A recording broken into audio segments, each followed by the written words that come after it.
Olá pessoal, nessa aula vamos passar um panorama da unificação italiana de 1870.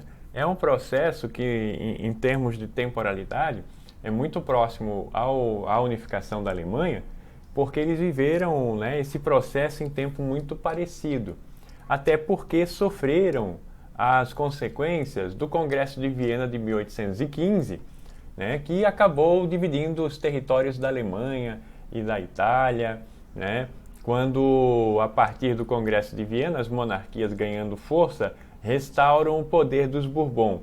E os Bourbon vão ficar com territórios principalmente na Itália.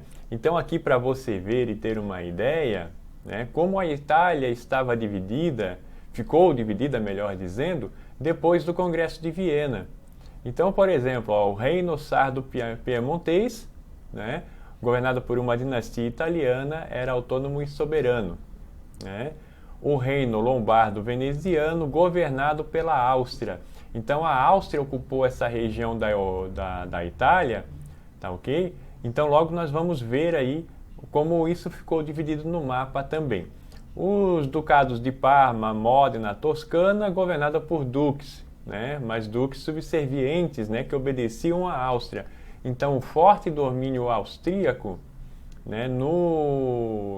na Itália, na Península Itálica, ao centro, isso tudo mais ao norte da Itália. Ao centro da Itália, os estados pontifícios que eram governados pela Igreja Católica, tinha como soberano o Papa.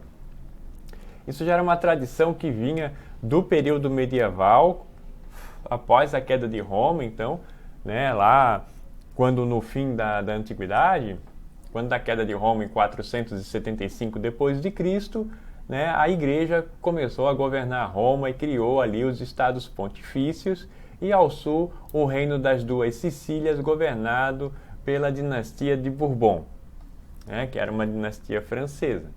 Então, é esse panorama, que na segunda metade do século XIX, a partir da década de 1840 a 1850, nós temos um fluxo nacionalista, na Europa e principalmente na Península Itálica.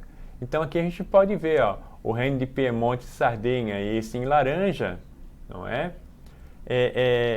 ao norte, tá? A região da Lombardia, o Trentino, a Istria, a Veneza, Veneza, essa região aqui em verde, o Trentino ali, a Istria, em rosa, em cor de rosa.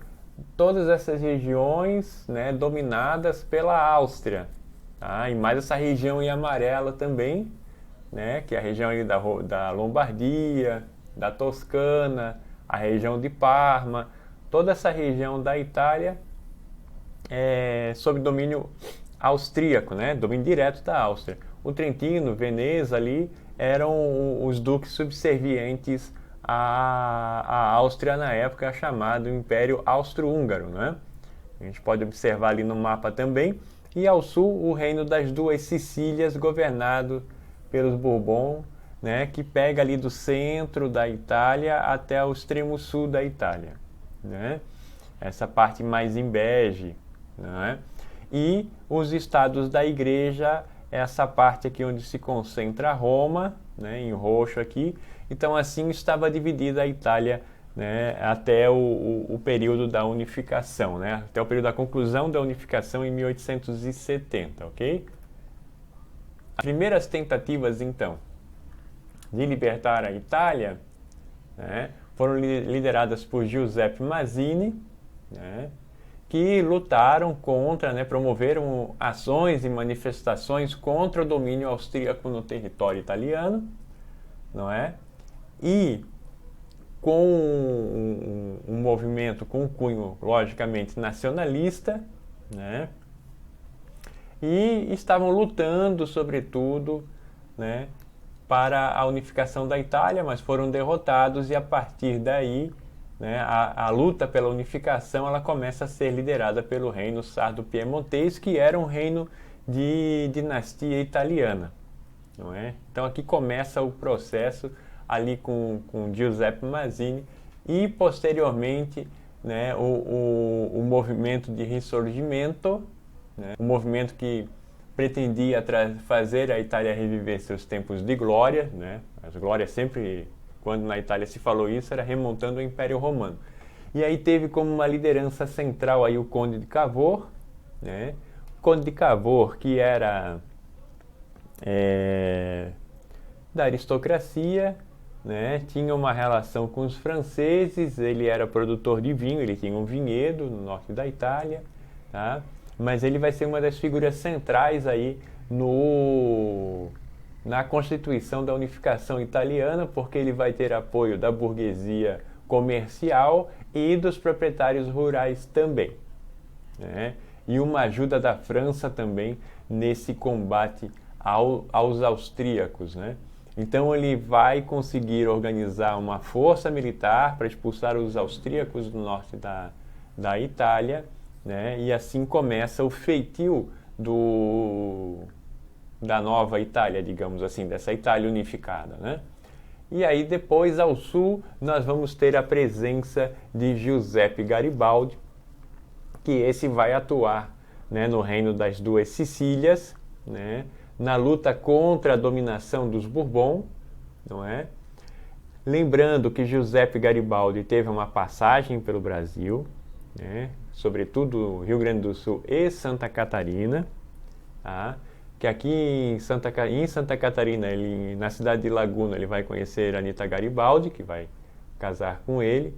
Eles vão para a Itália e lá Anita Garibaldi também vai ser uma das lideranças nesse processo. Ela atuou muito na unificação italiana, é uma heroína tanto no Brasil, tá, no período da Revolução Farroupilha, como heroína na Itália. Ela é heroína da unificação italiana, tanto Giuseppe quanto a Anita Garibaldi, não é?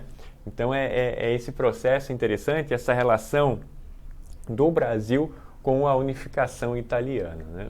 Também é um aspecto muito interessante. Nesse processo, então, né, ao norte nós temos o Conde de Cavour, ao sul Giuseppe Garibaldi, e assim que se processou essa unificação italiana, né? Por fim, um plebiscito definiu que o reino sardo-piemontês, né, seria o governo central, no sentido que o rei Vítor Emanuel II foi escolhido como o rei da Itália. Então, né, a Itália vai se constituir então como um reino, tá? Isso em 1861, quando Vítor Emanuel II foi proclamado rei da Itália, né? E esse processo ele vai finalizar em 1866, quando Veneza foi incorporada à Itália, e posteriormente Roma em 1870. Aí se finaliza esse processo de unificação, porém, né, o Papa Pio IX não aceitou a perda do domínio territorial da Igreja e rompeu relações com o governo italiano. E ele se refugiou no Vaticano. Essa questão ela vai se estender até 1929, quando é assinado o Tratado de Latrão, né? Em 1929 já era Benito Mussolini no poder como primeiro-ministro, né? E essa situação ficou conhecida como a questão romana. E ela foi resolvida ali no Tratado de Latrão, quando o governo italiano reconheceu o Vaticano como um Estado independente e dirigido pela Igreja Católica. Então, até hoje, o Vaticano é um Estado independente na Itália, tá? Com moeda própria, com banco próprio, o Banco Central do Vaticano, com um domínio de internet próprio, né? Então, na Itália, qualquer endereço da internet é .it, no Vaticano é .vt, né? Então, até esse detalhe.